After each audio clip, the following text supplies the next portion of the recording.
Oke, teman-teman mahasiswa yang berbahagia, Assalamualaikum warahmatullahi wabarakatuh.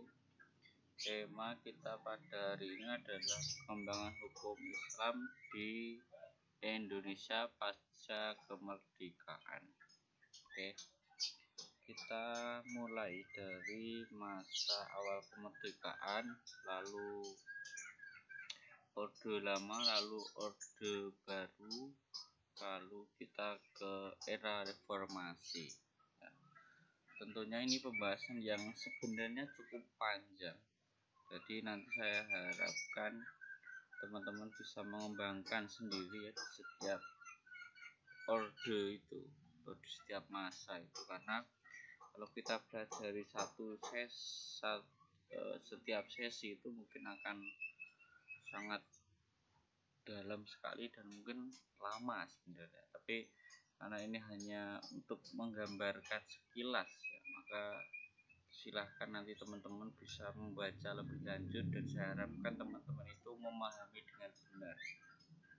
Pembahasan ini saya kira sangat penting untuk Anda semua mahasiswa yang ada di Fakultas Syariah. Bagaimana sebenarnya hukum Islam itu di Indonesia perkembangannya, apakah kemudian tiba-tiba bikin hukum syariah saja atau tiba-tiba itu bagaimana, karena hukum Islam itu tidak lepas dari dinamika sosial politik ya, di setiap masanya ya. Ketika sebelumnya kita belajar pra kemerdekaan itu hukum Islam itu selalu berdinamika dengan era-era Belanda penjajahan ya, entah itu entah itu pada zaman VOC, kemudian Belanda, kemudian juga ada Inggris di sana, kemudian Spanyol, kemudian ada Belanda dan Jepang yang terakhir itu. Hukum Islam yang diberlakukan itu tidak terlepas dari isu-isu dinamika politik ya. Nah, kita langsung ke bagaimana kondisi hukum Islam di masa pasca kemerdekaan. Apakah permasalahan itu sederhana ataukah permasalahan itu justru semakin rumit, karena sepemahaman kita bahwa Indonesia itu bukan negara agama ya, bukan negara agama walaupun memang mayoritasnya adalah muslim. Nah, ini perlu kita catat. Yang menarik, Indonesia itu walaupun mayoritas muslim tapi Indonesia itu bukan negara agama, negara yang pluralitasnya sangat tinggi ya, karena sukunya banyak, bahasanya banyak, pulaunya banyak, agamanya juga banyak. Jadi ini sesuatu yang menarik. Lalu kalau hukum Islam itu menjadi undang-undang, menjadi hukum negara, tentunya ada mekanisme yang harus diatur secara politik. Nah, ini sesuatu yang menarik yang mungkin tidak kita dapatkan di negara belahan manapun. Kalau misalkan kita belajar Arab Saudi misalkan, di sana normal saja ketika negaranya negara Islam karena mayoritas muslim dan sukunya juga tidak banyak. Yaman misalkan, itu negara-negara yang mereka mayoritas muslim dan mereka tidak banyak suku, tidak seperti kita, tidak berpulau-pulau, geopolitiknya juga berbeda, sistem negaranya berbeda, sistem politiknya berbeda, budayanya berbeda dan lain-lain. Oke, kita pada masa awal kemerdekaan. Nah, kita sudah tahu kemerdekaan Indonesia itu diproklamasikan pada tanggal 17 Agustus 1945 pukul 10 WIB, yaitu di Pegangsaan Timur nomor 56 Jakarta, kemerdekaan Republik Indonesia ya. Maaf ya, jadi diproklamasikan di Jalan Pegangsaan Timur nomor 56 Jakarta. Itu kemerdekaan Indonesia itu diproklamirkan. Nah, dari rangkaian sejarah perjalanan umat Islam baik yang dilakukan secara individu maupun melalui organisasi sosial politik ya, peranan umat Islam tentunya sangat besar dalam mewujudkan kemerdekaan. Ya jelas itu sangat besar dalam peranan mewujudkan kemerdekaan di Indonesia. Namun kelompok umat Islam ini waktu ya, awal kemerdekaan tidak berhasil mewujudkan keinginannya, bahkan dapat dikatakan mengalami suatu kekalahan. Hal ini terbukti dalam rumusan sidang PPKI yang yaitu sebagai berikut. Kata mukodimah itu kemudian diganti menjadi pembukaan. Dalam preambul anak kalimat berdasarkan ketuhanan dengan kewajiban menjalankan syariat Islam bagi pemeluknya diubah menjadi berdasarkan atas ketuhanan yang Maha Esa. Lalu yang berikutnya di pasal 6 ayat 1 Undang-Undang Dasar 195 itu juga diubah, ialah yang awalnya orang Indonesia asli dan beragama Islam itu dihilangkan. Kemudian pasal 29 ayat 1 negara berdasarkan atas ketuhanan dengan kewajiban menjalankan syariat Islam bagi pemeluknya diubah menjadi negara berdasarkan atas ketuhanan yang Maha Esa. Nah, perubahan beberapa rumusan yang berkenaan dengan Islam dan hukum Islam oleh PPKI tersebut bagaimanapun juga membawa konsekuensi terhadap kedudukan dan perkembangan hukum Islam di Indonesia pada masa-masa berikutnya. Nah, kekalahan kelompok umat Islam dalam percaturan politik khususnya dalam penentuan dasar negara tidak membuat kelompok umat Islam ini kecil hati dan putus asa untuk memperjuangkan tegaknya hukum Islam dalam tata hukum di Indonesia. Ya. Melalui berbagai kesempatan, meskipun kadangkala mengalami suasana ketegangan politik, ya, kelompok umat Islam ini selalu berupaya agar asas Islam tetap menjadi landasan baik bagi kehidupan kenegaraan maupun kehidupan kemasyarakatan. Nah, itu kondisinya ya di awal kemerdekaan itu seperti itu.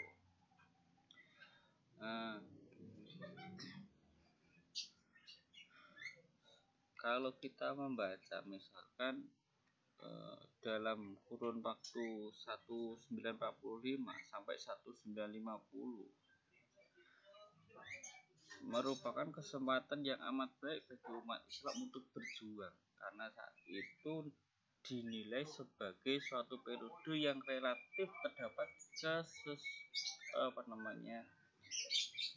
periode yang relatif terdapat persatuan dalam perjuangan baik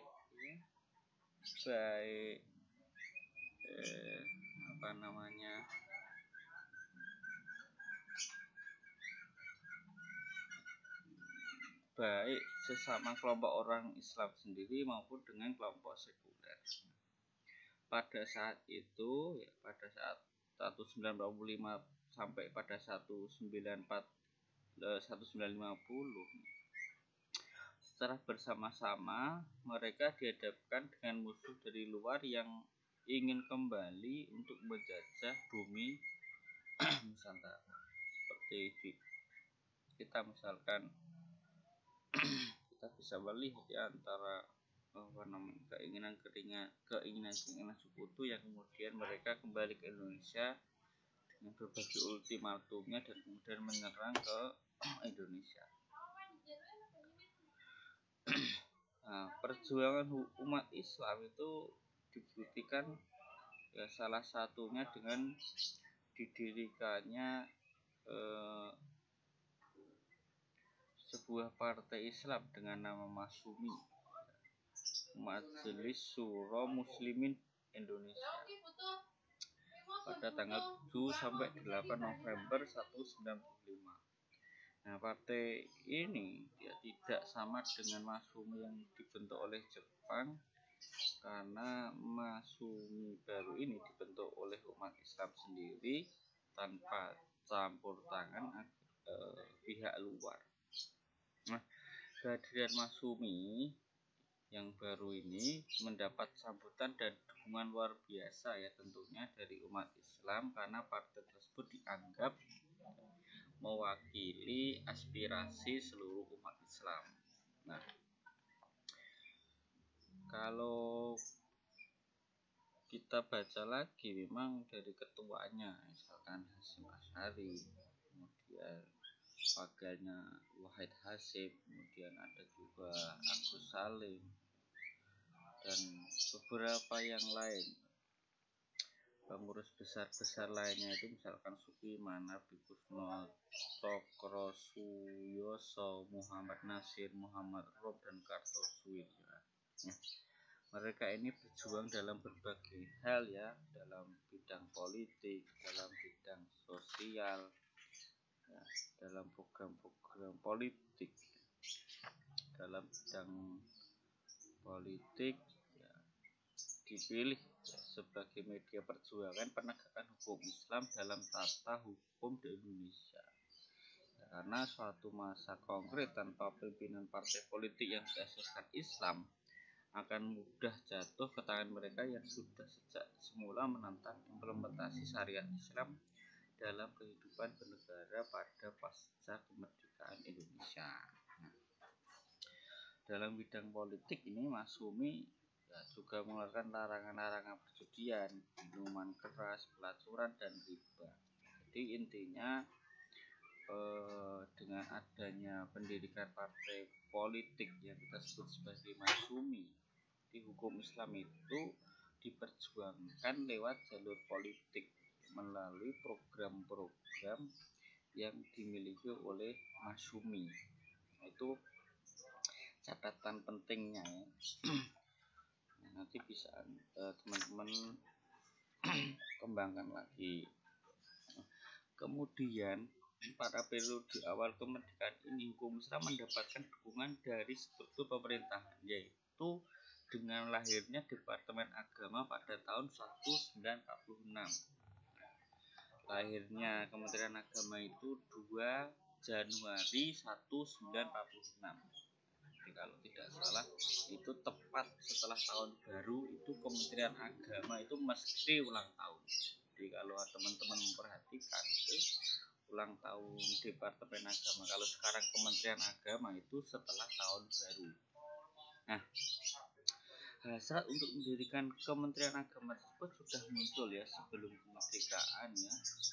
Jadi memang gagasan ini itu sudah muncul sebelum Indonesia itu merdeka. Pada awal lahirnya ke Departemen Agama atau sekarang Kementerian Agama itu menghadapi banyak tantangan dan hambatan ya, baik yang berasal dari masyarakat Indonesia sendiri maupun disebabkan oleh aksi Belanda yang ingin kembali melestarikan jajahannya di Indonesia. Karena itu pada tahun 1949 tujuan Departemen Agama pertama kali dapat dirumuskan. Nah, apa tujuannya? Tujuan dan tugas Departemen Agama memang tidak hanya menangani hal-hal yang menyangkut ajaran agama Islam. Namun dari rumusan tujuannya terlihat bahwa selain tugas-tugas yang bersifat umum menyangkut semua agama Indonesia, secara khusus juga menangani masalah-masalah keislaman ya. Misalnya menyelenggarakan pendidikan dan pengajaran agama di madrasah-madrasah, mengadakan pendidikan guru dan hakim agama, mengurus peradilan agama dan masalah-masalah warga. Jadi peradilan agama di awal kemerdekaan itu memang tidak di bawah Mahkamah Agung, tapi peradilan agama di awal kemerdekaan itu di bawah Kementerian Agama. Kalau itu namanya Departemen Agama. Nah ini nanti teman-teman bisa mengecek sejarah peradilan agama. Oke, itu catatan tentang Departemen Agama. Nah, lalu yang perlu kita catat di sini memang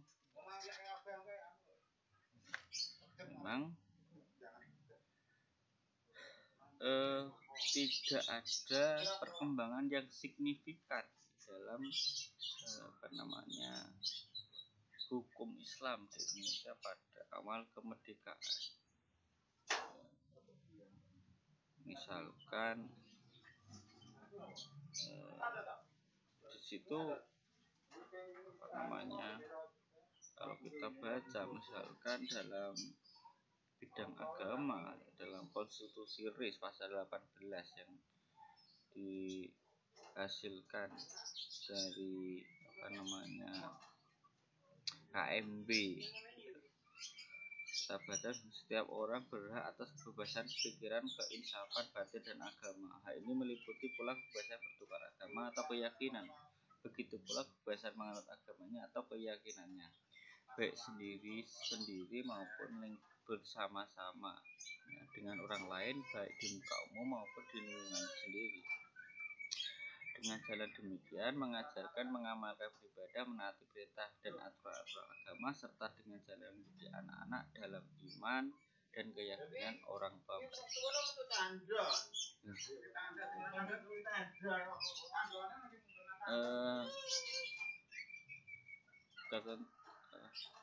Ini menunjukkan bahwa pasal tersebut bersifat demokrat karena tidak mengakui keberadaan agama secara konkret sebagai sesuatu yang mempunyai hubungan asasi antar warga negara dengan Tuhannya.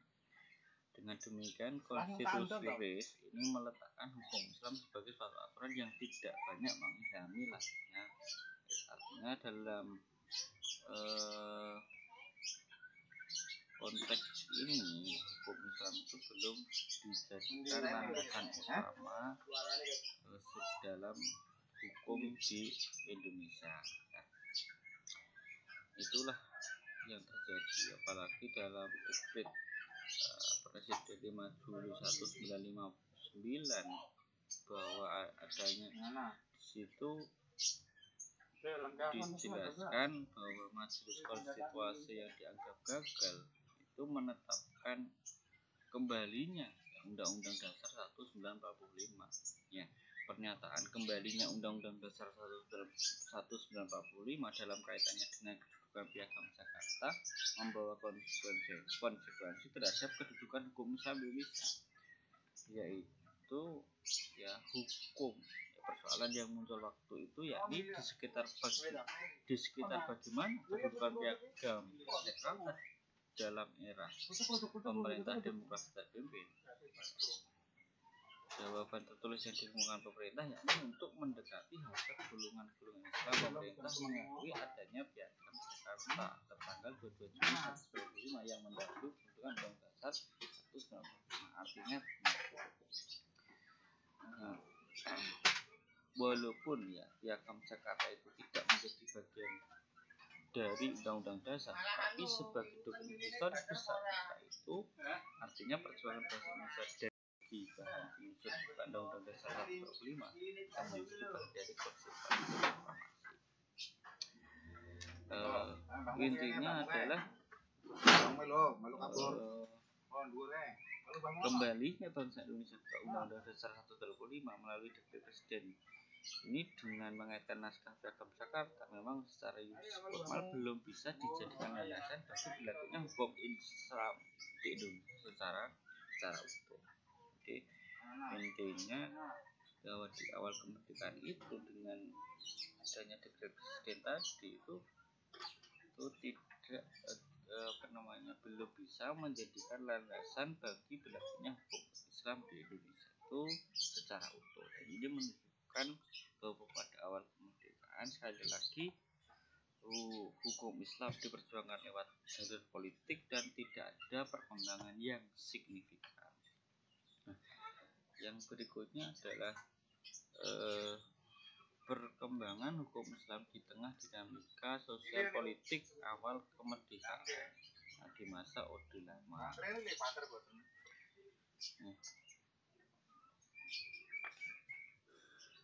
Pada masa Orde Lama, hukum Islam tidak mengalami perkembangan yang berarti dibandingkan pada masa sebelumnya.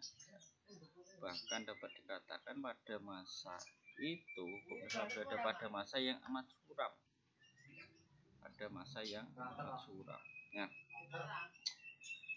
Nah, di sini memang ada peranan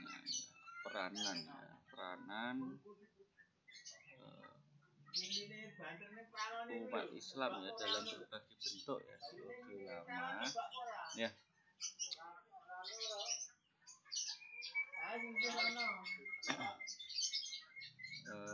Terutama dalam pengadilan negeri, kemudian pengadilan agama ya, di kewarisan di sini itu memang masih ditangani pengadilan negeri ya.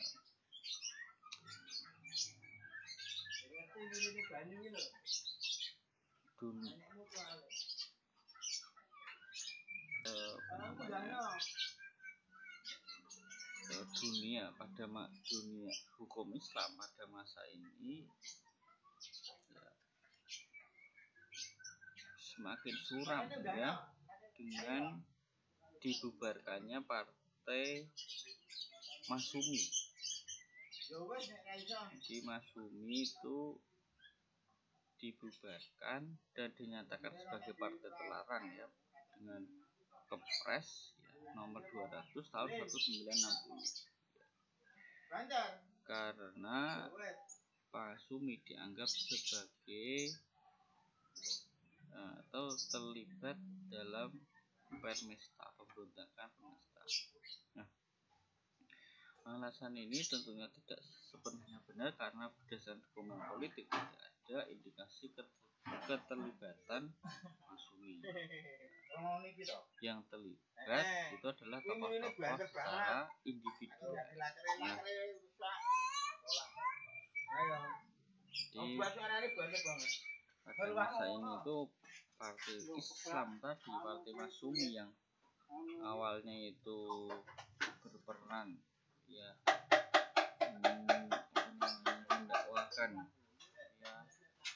mendakwahkan hukum Islam, kemudian dibubarkan oleh pemerintahan itu sendiri.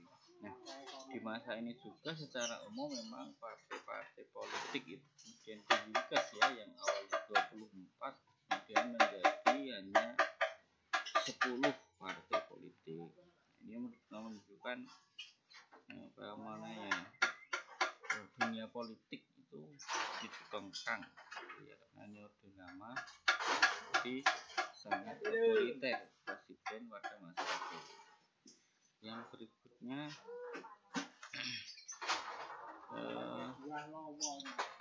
dalam dunia peradilan itu juga semakin suram di masa ini disebabkan tetap diberlakukannya lembaga eksternal berklaring. Artinya setiap putusan pengadilan agama baru mempunyai kekuatan hukum berlaku setelah ia mendapatkan pengukuhan dari pengadilan negeri. Hal ini menjadikan pengadilan agama selalu berada dalam posisi di bawah pengadilan negeri. Nah, karena dapat berlaku atau tidaknya putusan tergantung kepada pengadilan negeri. Di samping itu, ya, pengadilan agama dicabut kewenangannya sejak tahun 1937 dan diteruskan pada masa Orde Lama. Khususnya adalah masalah kewarisan. Jadi masalah kewarisan di sini itu sampai Orde Lama itu ditangani oleh pengadilan negeri.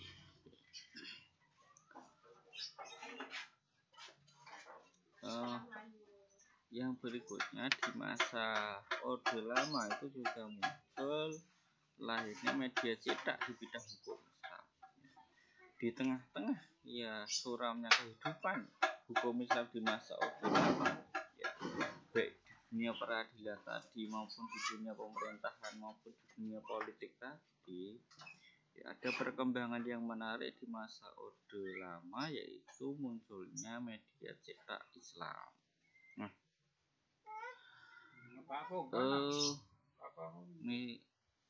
misalnya pada tahun 1963 Menteri Agama membentuk yayasan untuk penerjemahan kitab suci Al-Quran. Lalu terbitlah jilid pertama Al-Quran dan terjemahannya. Kemudian disusul tafsir Al-Quran yang dikarang oleh Hizbi As-Siddiqi.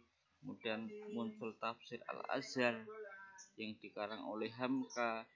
Di samping tafsir Al-Quran juga ada yang lain, misalkan pengantar untuk mempelajari Islam, usul fikih karangan Hanafi yang berisi tentang akar yurisprudensi ilmu tauhid karangan Taib Thohir Abdul Muin, dan pengantar ilmu tasawuf oleh Abu Bakar Aceh. Nah, ini adalah beberapa majalah yang muncul pada masa Orde Lama. Ada juga bentuk majalah, misalkan majalah Al-Jami'ah yang lahir pada masa Orde Lama. Oke, ini adalah kondisi hukum Islam di masa Orde Lama. Kita lanjut ke Orde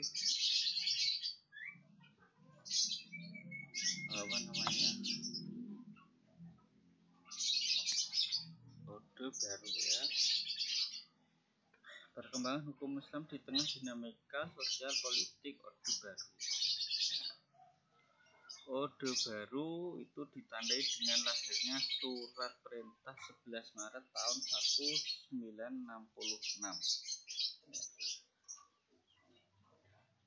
Tumbangnya Orde Lama menjadikan umat Islam mempunyai peran besar dalamnya, dan lahirnya Orde Baru menjadi harapan baru juga bagi umat Islam dengan ditandai beberapa hal, misalnya karena adanya tumbangnya PKI.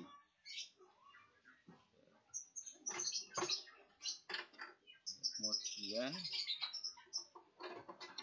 adanya kami, Satuan Aksi Mahasiswa Indonesia, sebagai pendobrak Orde Lama yang dibacking oleh ABRI.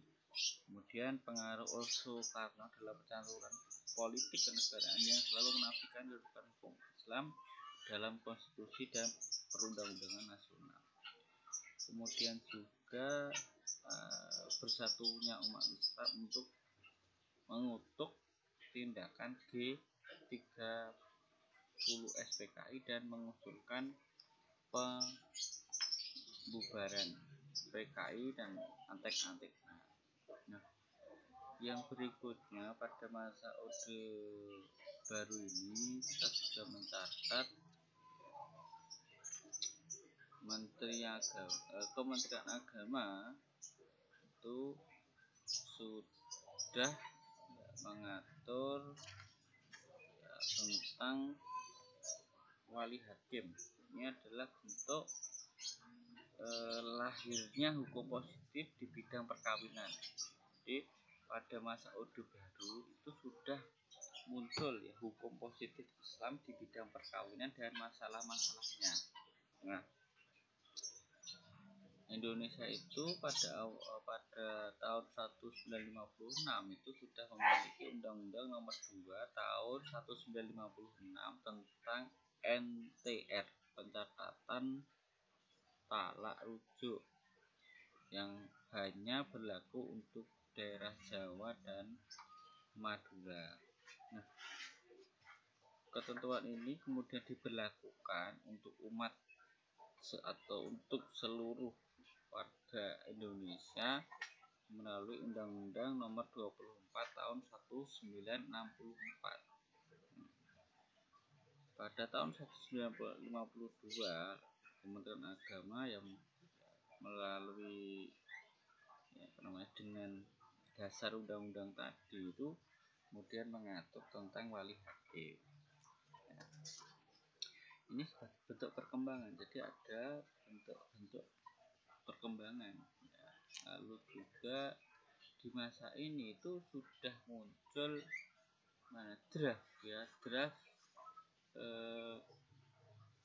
hukum perkawinan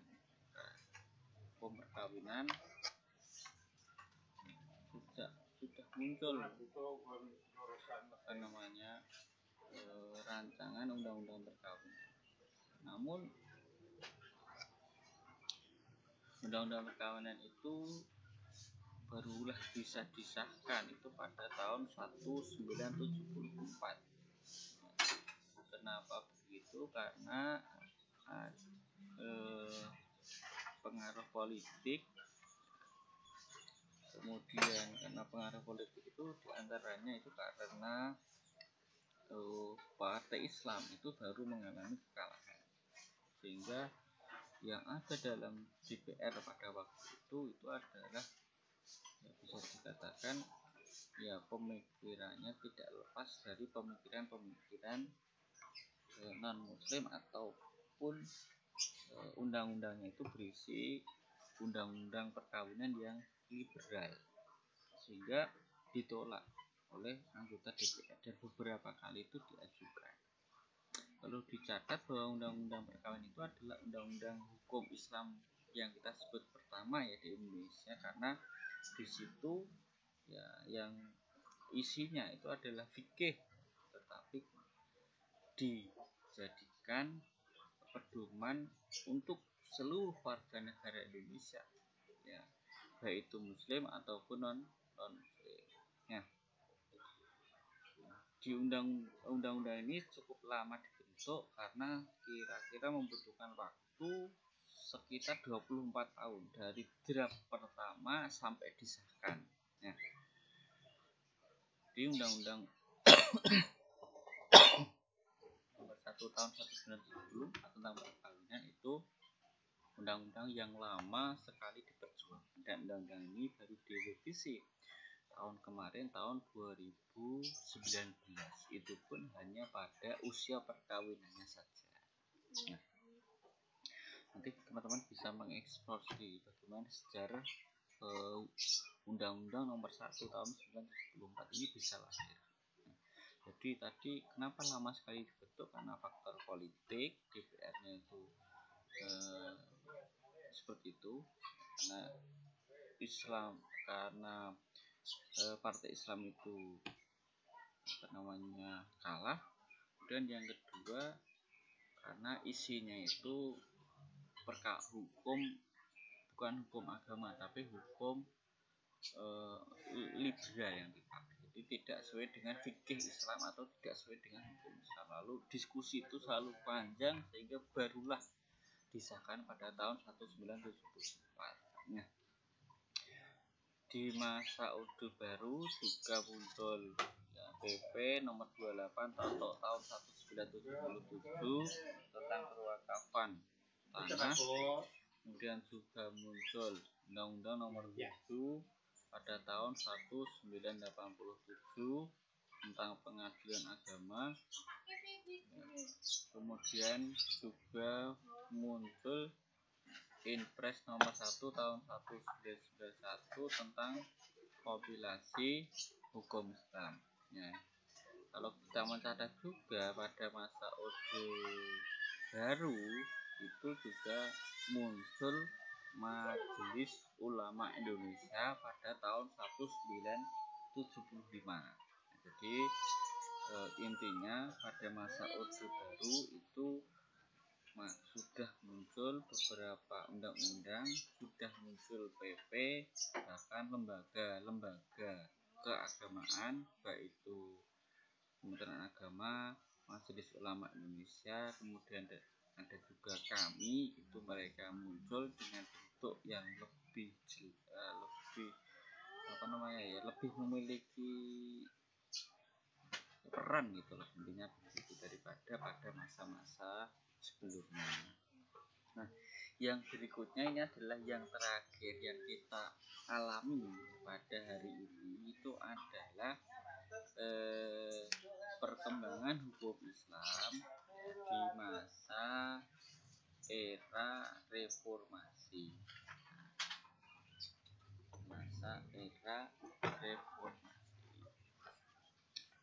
Pada masa ini ya, partai politik tidak berpengaruh pada hukum Islam karena orientasi hanya untuk memenuhi komunitas Islam. Jadi pada masa era reformasi yang disebut politik Islam itu tidak sama dengan yang kita sebut partai politik Islam pada zaman reformasi. Tentu sangat berbeda dengan partai politik Islam di masa awal kemerdekaan seperti Masyumi yang saya sebutkan tadi di atas. Nah, kalau partai politik Islam di awal kemerdekaan itu menunjukkan keterwakilan dalam memperjuangkan prinsip-prinsip agama Islam. Tapi kalau partai politik Islam di masa reformasi itu arahnya agak berbeda sedikit, walaupun ya mungkin nilai-nilai untuk memperjuangkan nilai Islam itu ada, tapi tentunya berbeda bentuknya. Karena bentuknya itu tentu saja akan berbeda. Nah, kita cek dulu. Nah,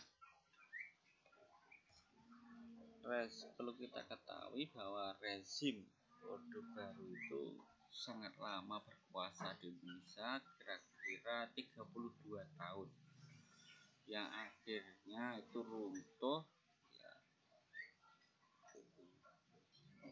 Dan pada waktu itu Presiden Soeharto pada tanggal 21 Mei 1908. Runtuhnya Orde Baru disusul dengan lahirnya era reformasi yang ditandai dengan beberapa runtutan sekaligus harapan. Tuntutan atau harapan yang relevan dengan pembahasan ini yaitu perubahan sistem politik yang memberi kebebasan pada jumlah dan asas yang dianut oleh partai politik. Selain itu, terbentuknya hukum nasional dengan mengakomodasi berbagai hukum lokal yang plural, termasuk juga hukum agama Islam. Nah, ini adalah angin segar ya tentunya bagi hukum Islam. Ya. Harapan kebebasan politik itu sangat terwujud ya pada pemilu tahun 1999 itu terbukti dengan adanya banyaknya jumlah partai yang mencapai 48 partai dan 19 partai itu dikategorikan sebagai partai Islam dengan identitas nama, asas, dan lambang yang mengandung unsur Islam.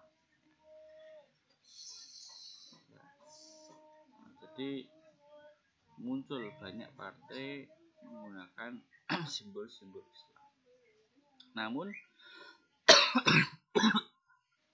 kemunculan partai Islam itu tersebut ternyata tidak membawa pengaruh yang besar ya terhadap perpolitikan nasional. Karena pemilu tahun 1999 masih dimenangkan oleh partai nasionalis yang tidak berpengaruh bagi perkembangan hukum Islam di Indonesia. Karena orientasi perjuangan mereka tidak memfokuskan pada hukum Islam, tetapi lebih banyak pada pemenuhan kebutuhan komunitas Islam. Jadi partai politik tidak berpengaruh pada hukum Islam dan dimenangkan oleh partai nasionalis, dan mereka itu tidak memfokuskan pada hukum Islam, namun mereka lebih banyak pada pemenuhan kebutuhan komunitas hukum Islam ya. Walaupun ya, hukum Islam tidak berkembang lewat jalur struktural partai, namun hukum Islam pada era reformasi sebagai kelanjutan dari era sebelumnya yaitu era Orde Baru itu dapat berkembang dengan pesat melalui jalur kultural. Hal ini sebagai konsekuensi logis dari kemajuan kaum muslimin di bidang ekonomi dan pendidikan. Perkembangan Islam budaya pada era reformasi diikuti perkembangan hukum Islam secara kultural. Nah, keadaan ini ditunjang oleh lahirnya beberapa undang-undang sebagai hukum positif Islam.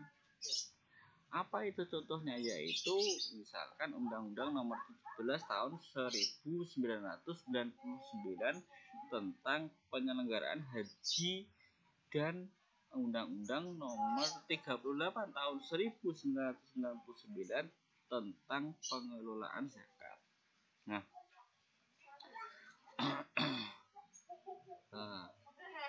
jadi pada pemilu tahun 1999 tadi itu kelompok Islam modernis lebih memilih partai yang tidak membawa bendera Islam, tetapi memiliki komitmen terhadap hukum Islam, karena mereka menilai bahwa politik bukanlah tujuan melainkan hanyalah salah satu sarana memperjuangkan aspirasi umat Islam.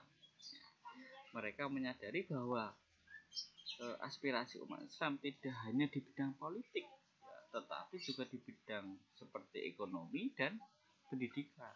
Kelompok inilah yang menjadi pendukung utama berkembangnya hukum Islam.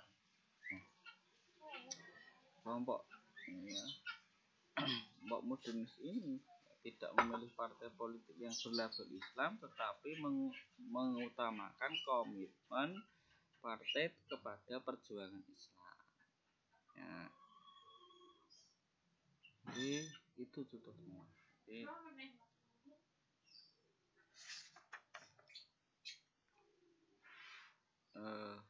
Dan keberadaan hukum Islam pada era reformasi tidak hanya terjadi pada tatanan struktural, tetapi yang lebih menentukan yakni pada tataran kultural.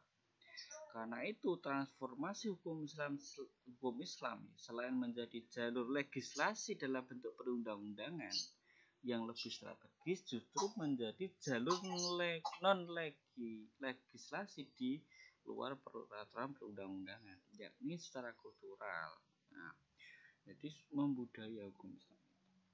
Ya, perkembangan hukum Islam pada era reformasi itu dapat dilihat dari beberapa fenomena yang muncul, ya, seperti kita bisa melihat adanya undang-undang tentang zakat nomor 38 tahun 1999 ini juga sudah direvisi, ya. Ini sudah direvisi, undang-undang zakat itu sudah direvisi. Kemudian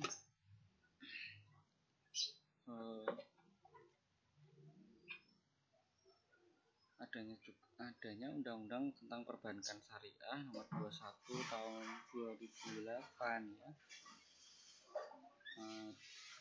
Dan ada undang-undang nomor 10 tahun 1998. Kemudian juga ada otonomi khusus, ya, untuk menerapkan syariat Islam, itu undang-undang nomor 11 tahun 2018 kemudian 11 tahun 2006, dan ini diberlakukan di Aceh.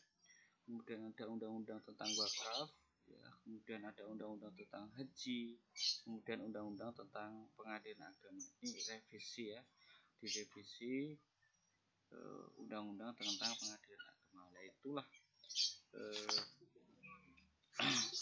gambaran tentang perkembangan hukum Islam di masa pra kemerdekaan. Jadi dari awal itu Islam itu mengalami kekalahan, lalu berjuang dalam partai politik dengan menegakkan nilai-nilai Islam, lalu